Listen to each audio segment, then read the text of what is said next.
You were the smart kid, the one teachers praised, the one everyone expected big things from. So tell me this, why do you struggle to finish anything now? Why do you overthink simple tasks? Why do you delay starting even when you know you're capable? Here's the part nobody says out loud. Being the smart kid might be the reason you procrastinate today. And if that sentence made you uncomfortable, good. Because this isn't about laziness. It's about identity. And once you understand this trap, you'll never see your procrastination the same way again. Let's go back for a second. When you were younger, people didn't praise your effort. They praised your intelligence. You're so smart. You barely even studied. You're just naturally good at this. And at first, that feels amazing. It feels validating. It feels like you're special. But here's what your brain quietly learned. It learned that your value comes from being smart, not from trying, not from struggling, not from improving, from already being good. And that tiny shift changes everything. Because once smart becomes your identity, effort becomes dangerous. Think about it. If you try really hard and fail, what does that mean? It means maybe you're not actually gifted. Maybe you were just ahead, temporarily. Maybe you're not as special as everyone said. And that possibility? It's terrifying. So instead of risking that, you unconsciously protect the label. You procrastinate on things that matter. You delay starting big projects. You avoid subjects where you're not immediately good. Not because you're lazy, but because you're protecting the identity of being smart. And here's the twist most people miss. The smarter you were early on, the harder this trap hits later. Because now you don't just fear failure, you fear exposure. Let's be honest. You don't avoid work because you're lazy. You avoid work that threatens your identity. If something feels difficult, your brain panics. Because difficulty now means, what if I'm not as capable as I thought? So instead of trying and risking failure, you over-research, over-plan, wait for the perfect moment. Tell yourself you'll start tomorrow. It feels productive, but it's protective. You're protecting your identity. This is why you'll watch 10 productivity videos instead of writing the essay. You'll redesign your Notion system instead of studying. You'll tell yourself, I work better under pressure. But deep down, you're just scared to test your intelligence. And this is where perfectionism is born. Let's talk about perfectionism, because this is where the smart kid trap becomes invisible. Perfectionism isn't high standards. It's fear in disguise. And the scariest part? It looks productive. You tell yourself, I just want it to be really good. But what you actually mean is, I don't want this to prove I'm not as good as I thought. Notice the difference. If it's not perfect, you don't submit it. If you can't do it perfectly, you delay starting. If you don't fully understand it yet, you tell yourself you'll begin tomorrow. Not because you don't care, but because once you try seriously, there's no hiding anymore.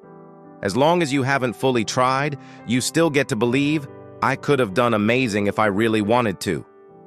That sentence is the smart kid's shield. I could have. It protects your ego. It protects your identity. It protects the version of you that everyone believed in, but it also traps you. Because I could have slowly turns into I should have. And then eventually, I used to be. That's where it starts to hurt. You go from being the kid who was ahead to the student who feels stuck, confused, behind, and the worst part, you know you're capable. That's what makes it painful. You're not failing because you're incapable. You're failing because you're afraid to fully test yourself. So you polish endlessly. You tweak. You rewrite. You reorganize. You wait for confidence to appear before you begin. But confidence doesn't come before action. It comes after exposure. And exposure feels risky when your identity is built on being smart. So perfectionism becomes your hiding place. It lets you delay without admitting you're scared. It lets you look serious without leaping.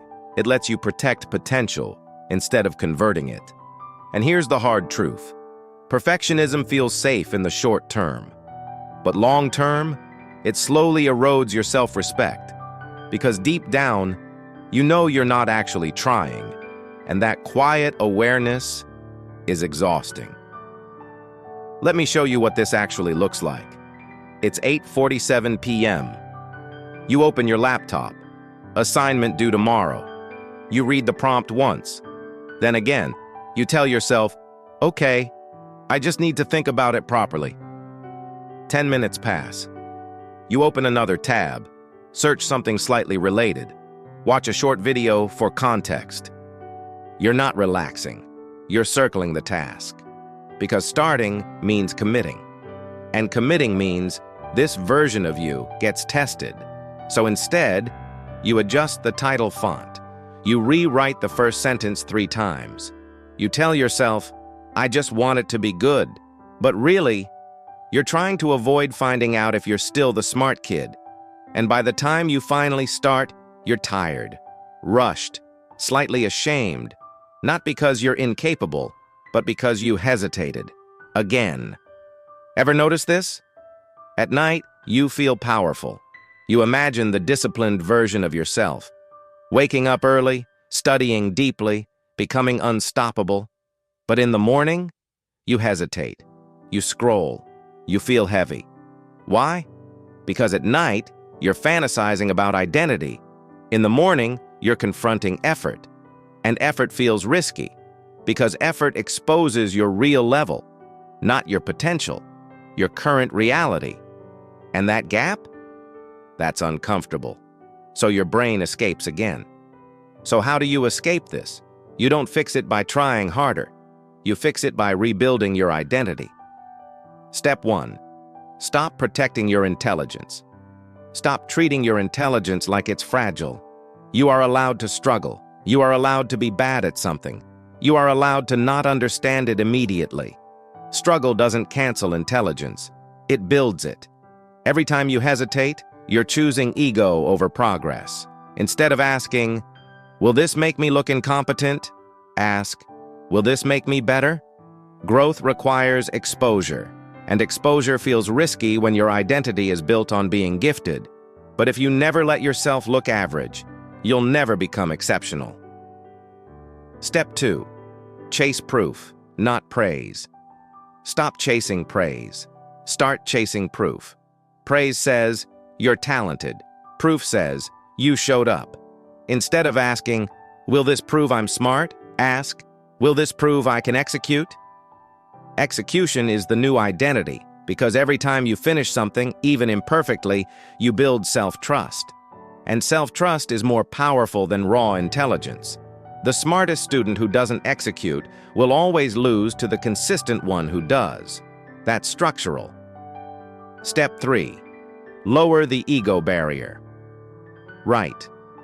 Now your ego says, if I can't do it well, don't do it. Replace it with, if I can't do it well, do it anyway. Start before you feel ready. Submit imperfect work. Study before confidence shows up. Confidence follows action, not the other way around. Repetition beats talent. Every time. Your goal is not to look intelligent.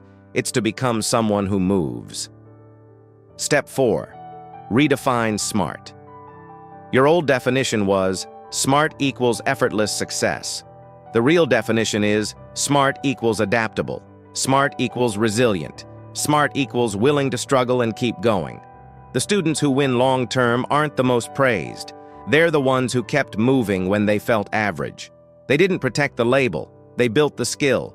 So if you feel stuck right now, it's not because you're not smart anymore. It's because you're still protecting a version of yourself that no longer serves you. Let it go. Replace it with this. I am someone who executes. Not perfectly, but consistently. Here's the truth.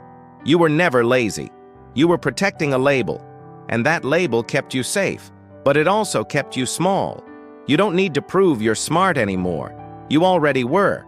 The real question now is, can you execute when it's uncomfortable? Can you move when you're unsure? Can you submit when it's imperfect? Can you try when your ego is screaming not to? Because that's the difference between potential and power. Potential is what people saw in you. Power is what you build yourself. And you don't build it by protecting your intelligence. You build it by risking it. So tonight, start something imperfectly. Submit something before it feels ready. Raise your hand even if you're unsure. Let your ego feel exposed. Let it shake a little. Because growth begins where identity protection ends. Stop being the smart kid. Become the one who executes. And once you make that shift, you're dangerous. Let's level up properly.